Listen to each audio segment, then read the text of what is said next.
நாளைய வானிலை முன்னறிவிப்பு ஜூன் 3, 2025. சென்னை. அதிகபட்ச வெப்பநிலை 36°C. குறைந்தபட்ச வெப்பநிலை 28°C. மழை வாய்ப்பு சில இடங்களில் இடியுடன் கூடிய லேசான மழை. ஊடுருவும் ஈரப்பதம் 75%. யுவி குறியீடு 5, மிதமானது. தமிழகத்தின் மற்ற பகுதிகள். மழை வாய்ப்பு சில இடங்களில் இடியுடன் கூடிய லேசான முதல் மிதமான மழை. வெப்பநிலை சில பகுதிகளில் சாதாரணத்தை விட 2 முதல் 3°C வரை அதிகமாக இருக்கலாம்.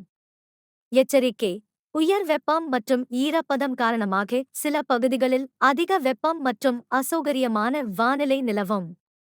தென்மேற்கு பருவமழை தொடங்கியதால் தமிழகத்தின் பல பகுதிகளில் மிதமான மழை எதிர்பார்க்கப்படுகிறது. பொதுமக்கள் மற்றும் விவசாயிகள் தங்களது நடவடிக்கைகளை இதனைப் பொறுத்து திட்டமிடலாம்.